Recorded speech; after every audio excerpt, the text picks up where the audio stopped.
Amigas y amigos de las redes sociales, bienvenidos a un programa más de nuestra serie Reflexiones Históricas que promueve la radio móvil de Huatusco y TRC Play. Fíjense que esto que voy a decir viene siendo como la segunda parte del tema anterior que traté acerca de esta polémica que ha despertado con su declaración el presidente de la República, López Obrador, sobre la conquista, los 500 años que se están conmemorando de la conquista de México por parte de las huestes de Hernán Cortés. Y bueno, insisto en decir eso de pues hay toda una polémica. En esta ocasión ha salido una nota, un artículo en la prensa estatal, en el diario de mayor circulación en el estado de Veracruz, que me parece sumamente interesante compartir con todos ustedes y aparte de ello, emitir algunas otras opiniones complementarias a lo que sostuve en el programa anterior. Por ejemplo, la primera parte de esta nota que ha salido en la prensa y que voy a mover tantito el micrófono, si me lo permiten, para poder tomar mis lentes con los que acostumbro leer cuando tengo esa necesidad. Creo que me estoy escuchando bien, ¿verdad, ingeniero? Sí. Entonces aquí aparece a un lado de esta nota propiamente con fechas que se me hacen muy interesantes y que vayamos a tener muy presentes. Yo les pediría que tengamos muy presentes de lo que es la ruta de Cortés. La ruta de Cortés es el año de 1519 y este 14 de marzo que pasó es cuando llega a Potonchán, hoy Tabasco, Hernán Cortés. Por eso vimos al presidente López Obrador en ese video al lado de su esposa estar en ese lugar para rendir homenaje, así lo entiendo también, que esa fue la intención del presidente de la República, rendir homenaje a los nativos que defendieron, porque hubo una batalla, defendieron a ese lugar, enfrentándose militarmente contra las tropas de Hernán Cortés. El 21 de abril, ahora hemos entrado al mes de abril, en este abril, el 21 de abril, llega a Cozumel, Hernán Cortés. Ahí también debo decir que se celebra la primera misa. Ahí hay una fecha muy importante para la religión católica porque se celebra la primera misa. El 22 de abril, bueno, ahí también permítame detenerme, aparece una fotografía, una imagen. El artículo se llama Potonchán, la primera batalla, y aparece una imagen cuando viene en la embarcación Hernán Cortés y se ve al lado los aborígenes, los indígenas que están observando la llegada de Hernán Cortés. Pero lo que quiero apreciar acá en esto y que también ustedes lo puedan dilucidar e identificar, no sé si recuerden esa imagen que es una imagen histórica. Ahí Hernán Cortés, y se ve aquí en esta imagen, viene con una capa negra.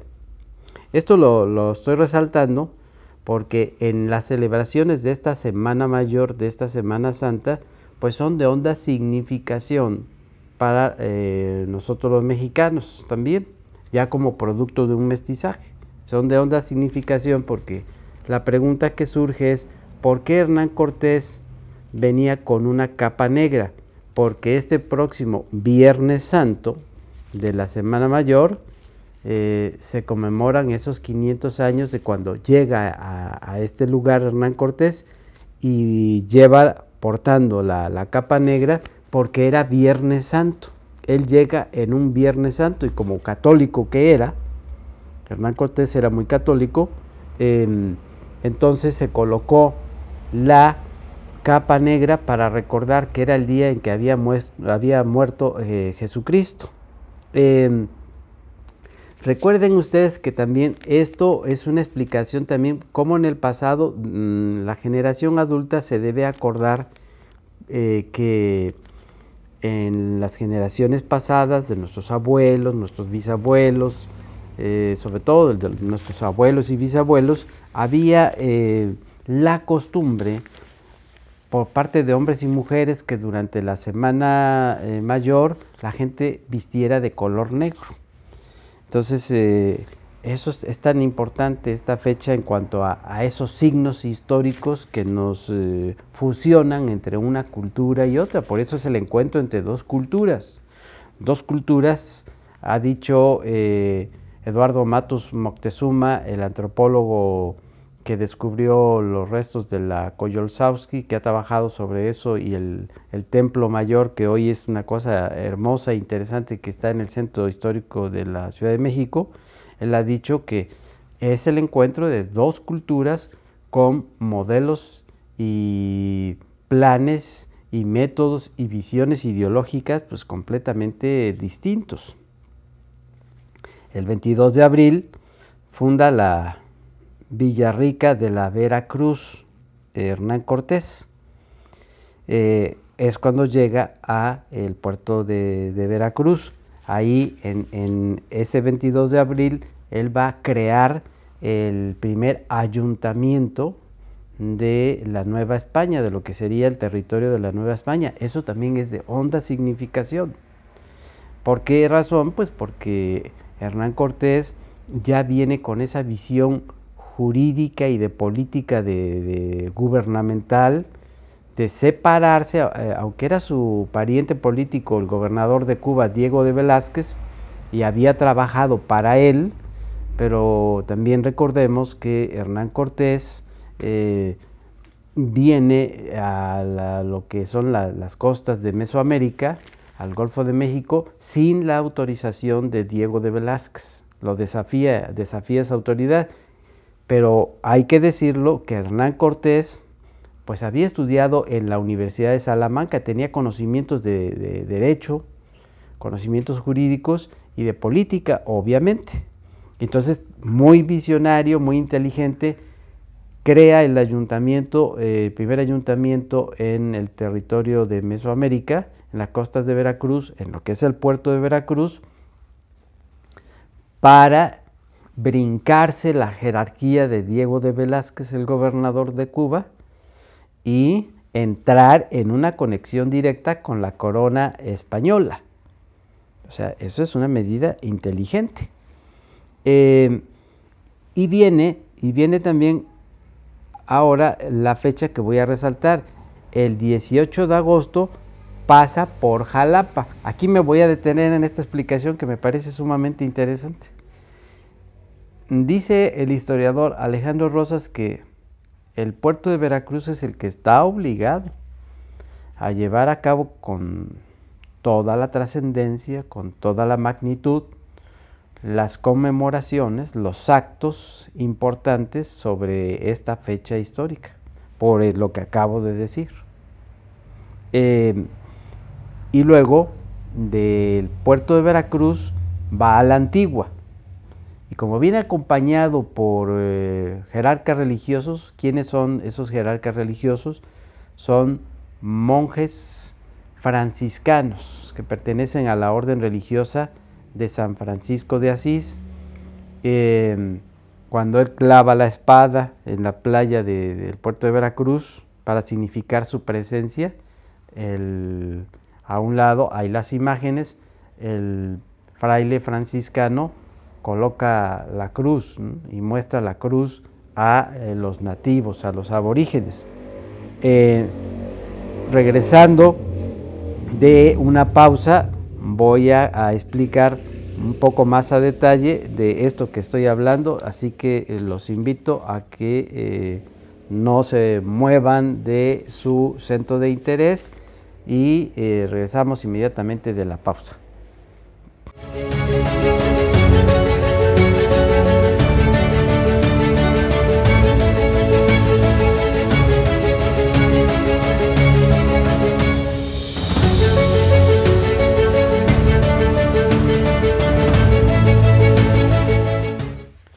Pues bueno, estamos aquí entonces en esta continuación y decía yo que viene acompañado por los monjes franciscanos, por lo que se refiere a la representación católica, y ahí está también la explicación a su vez de por qué en la organización religiosa del territorio, de lo que sería el territorio de la Nueva España, y ya con esa misma con ese mismo acompañamiento de Hernán Cortés en su propia ruta, conforme se va adentrando al territorio mesoamericano y con miras, porque ya tiene ese conocimiento de que está la Gran Tenochtitlan y que Moctezuma Xocoyotzin es el que gobierna, lo van acompañando los frailes franciscanos. Y los frailes franciscanos, hay una explicación por qué en la mayoría de nuestros templos, de los edificios arquitectónicos en el estado de Veracruz, conste que no estoy citando los otros lugares como la Ciudad de México, pero o Tlaxcala, donde hay la presencia religiosa. Me estoy refiriendo en estos momentos a Veracruz. La mayoría de los templos religiosos de Veracruz pues tienen la influencia franciscana. De ahí pasa a la Antigua, y en la Antigua todavía existe, qué bueno que exista, se crea el primer templo católico, se erige la primera capilla.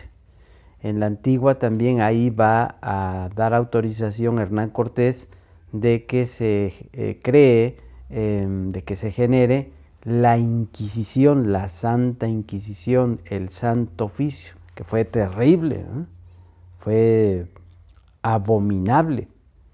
Y más allá de la supervisión que se hacía sobre la gente para ver quién profesaba la fe católica o la traicionaba, pues ya sabemos que obedecía a fines políticos de tener controlada a la gente y evitar disidencias y oposiciones tanto del aspecto religioso como político. Por eso luego la persecución hacia los judíos, la persecución hacia los disidentes políticos, a los cuales inmediatamente se les mandaba llamar y se les acusaba de herejía. Inquisición, ¿se ha puesto usted a pensar qué significa Inquisición? Inquisición viene de inquirir, de cuestionar, y en su esencia etimológica primera, Inquisición es investigación. O sea que la Inquisición es una especie de lo que en la Unión Soviética era la KGB, o en los Estados Unidos la CIA, una especie de centro de policía de espionaje. Eso era la Inquisición. Y ahí en la Antigua, pocos han comentado esto y sí lo quiero compartir también, vienen las primeras represiones de la Inquisición. Ahí se descubre que un elemento, uno de los negros que vienen acompañando a Hernán Cortés, porque también debo decir que ya venían de la raza negra acompañando a Hernán Cortés.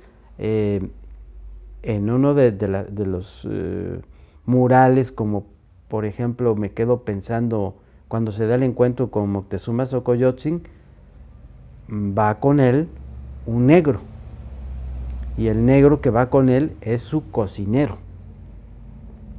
Y ese cocinero, cuando viene el momento del banquete que ofrece Moctezuma Xocoyotzin allá en la Ciudad de México, el primero que prueba los alimentos de lo que va a consumir Hernán Cortés es el cocinero negro, para verificar que no tuviera algún veneno que atentara contra su vida. Entonces, en la Antigua se dan cuenta que un negro está llevando a cabo prácticas animistas, prácticas de la religión tribal del África.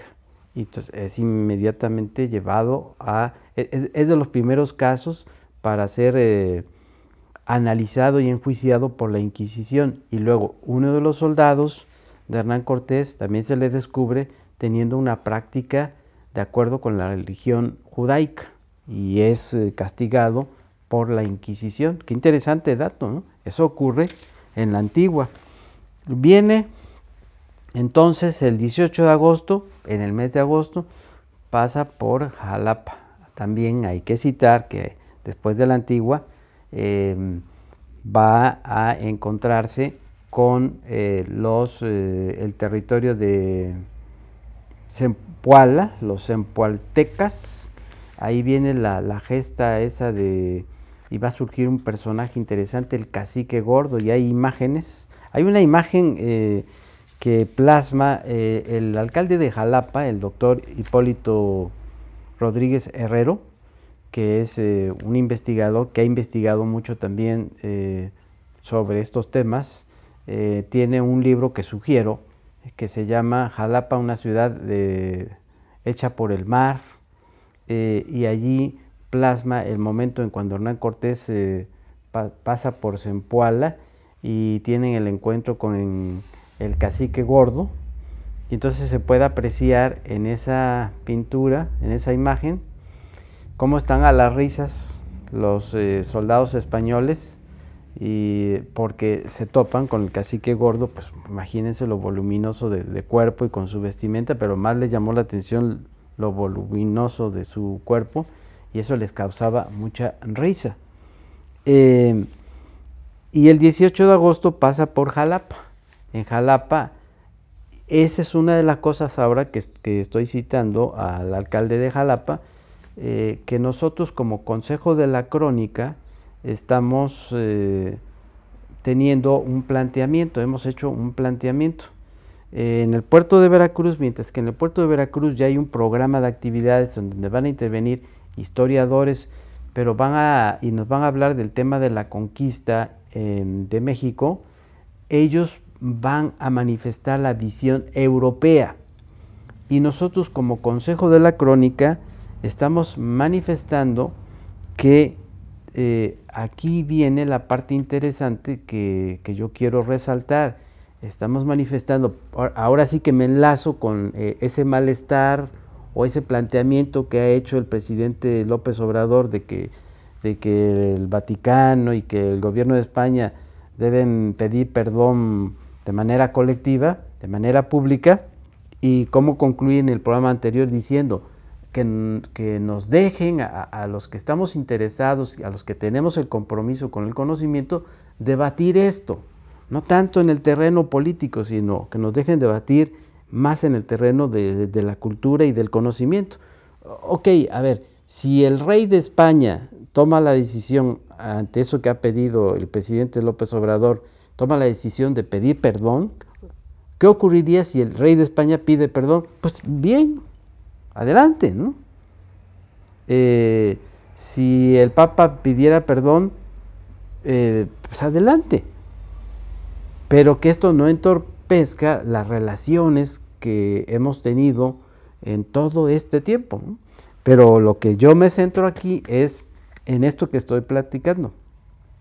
Como consejeros de la Crónica, hemos insistido en que, ok, está la visión de Europa de la conquista, cómo nos ven los europeos, pero había un antropólogo y escritor que yo conocí de Jalapa que siempre manifestó de manera enhiesta esa postura de que ¿por qué no damos a conocer ahora la postura de los vencidos? Y hasta hay una obra importantísima que es una lectura obligada para estos tiempos, la de Miguel León Portilla, que vive el escritor, que conozco al maestro, tiene más de 90 años y es maestro emérito de la Universidad Nacional Autónoma de México. Lo invito a usted, amiga, amigo de las redes sociales, a que lean ese libro. Se llama La versión de los vencidos. Y ese es el planteamiento que estamos haciendo como Consejo de la Crónica. ¿Por qué no damos a conocer la versión de los vencidos? Es decir, ¿qué fue ocurriendo en cada paso que fue teniendo cada superficie del territorio hoy de Veracruz fue teniendo Hernán Cortés aquí en territorio veracruzano? ¿Cómo lo recibieron? ¿Cómo fue ese recibimiento? Algunas cosas les platicaré regresando de la siguiente pausa.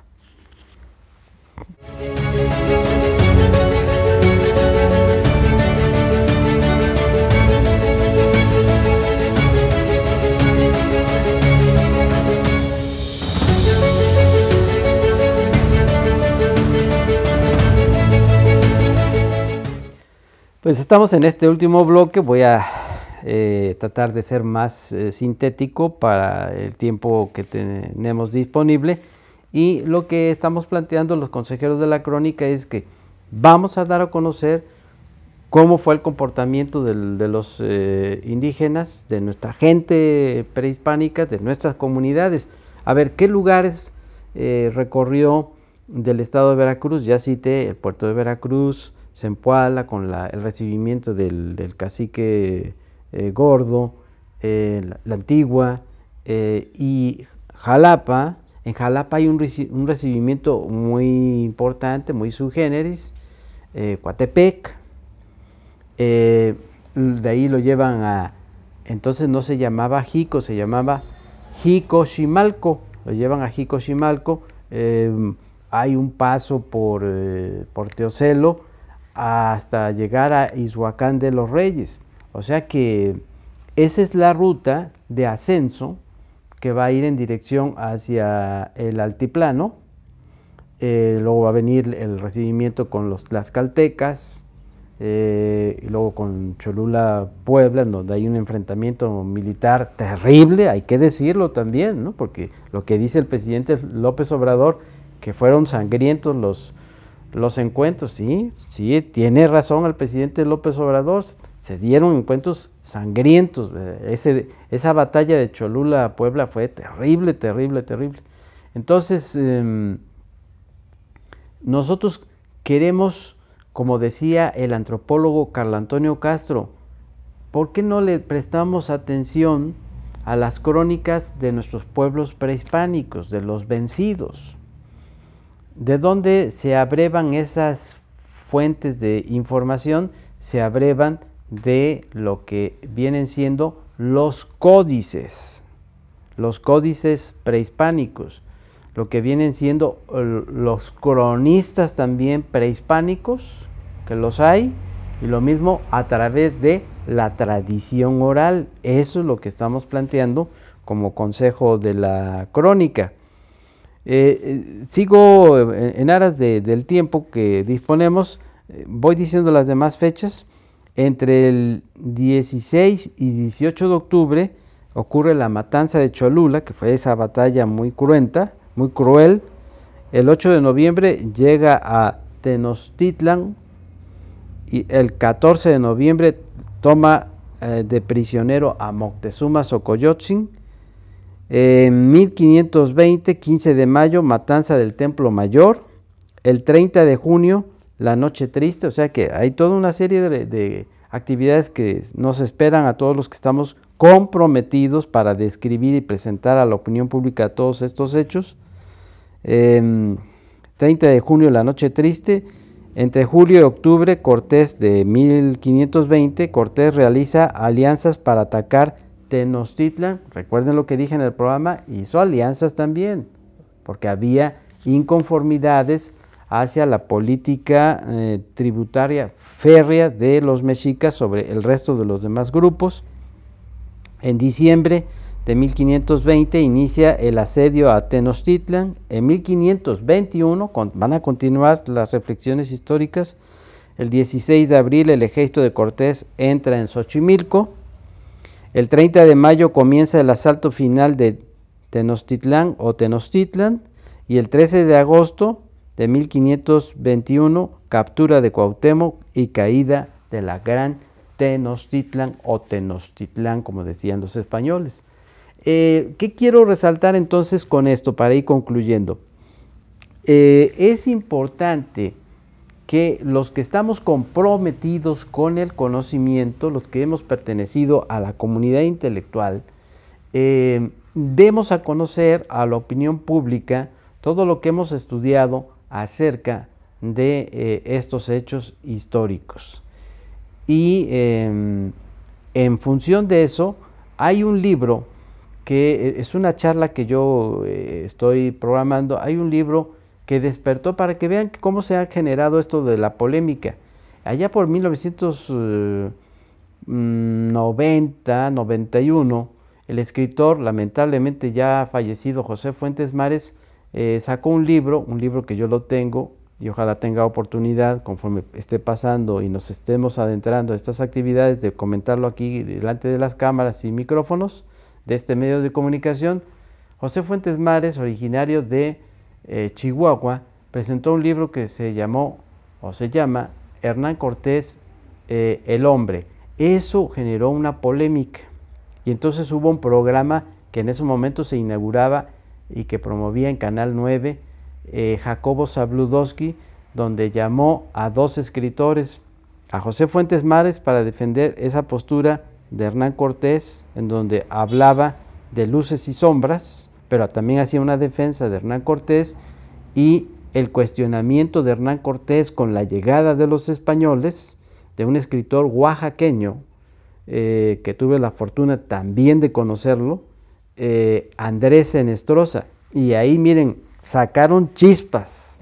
Fue una discusión fuerte, un debate enriquecedor en el manejo de las ideas. Ese programa se llamó Contrapunto, lo conducía Jacobo Zabludovsky, la producción era de su hijo Abraham Zabludovsky y duraba toda la semana, o sea que durante toda la semana estos dos eminentes escritores se enfrascaron en una pelea intelectual, no una pelea infructuosa, en una pelea intelectual, para que nosotros como opinión pública que estábamos viendo ese programa tomáramos nuestras propias posturas, nuestros propios pronunciamientos, hiciéramos el juicio personal de estos acontecimientos. En tal virtud, yo lo que deseo es que en estos 500 años, ante esta solicitud que el presidente López Obrador ha hecho públicamente de que España, el gobierno de España, pida perdón por los actos cometidos, porque sí hubo hechos de sangre muy lamentables, que ha pedido a su vez también esa solicitud para que a su vez y de manera reiterada el Papa Francisco también haga lo mismo. Yo pienso y seguiré insistiendo en que esto que no dañe la reconciliación de nosotros con los demás países. El presidente López Obrador ha dicho que tenemos que apostarle a la unidad y a la reconciliación.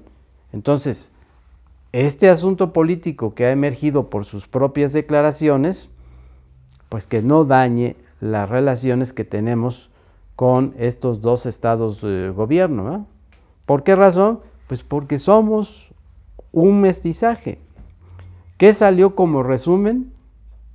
Pues salió como resumen de este encuentro, algunos dicen, dijo O'Gorman, el historiador, un encontronazo, la terminación azo es golpe, de este encuentro entre dos naciones, entre dos pueblos, el español y el mexica, se dio un mestizaje, surgió la nación mexicana, lo que somos hoy. Entonces, declaren públicamente el rey de España y el Papa Francisco que piden perdón o no lo hagan, esto que no dañe la reconciliación y que dejen a la comunidad intelectual, a la comunidad académica, el debate de las ideas. Muchas gracias por prestarme su atención y los espero la próxima en un programa más de nuestra serie Reflexiones Históricas. Que la pasen.